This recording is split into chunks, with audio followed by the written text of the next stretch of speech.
This is not a test. We are just about to notify you about a rounded on June 27, 2022. The Southwest Chief, a passenger train operated by Amtrak, derailed near the small town of Mendon, Missouri. The derailment was caused by the train striking a dump truck that was obstructing a railroad crossing off of County Road 113, Porch Prairie Avenue, in Triplet Township, nearly 1 mile, 1.6 kilometers, southwest of Mendon.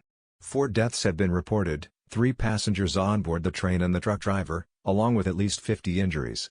We now return you to regularly scheduled programming.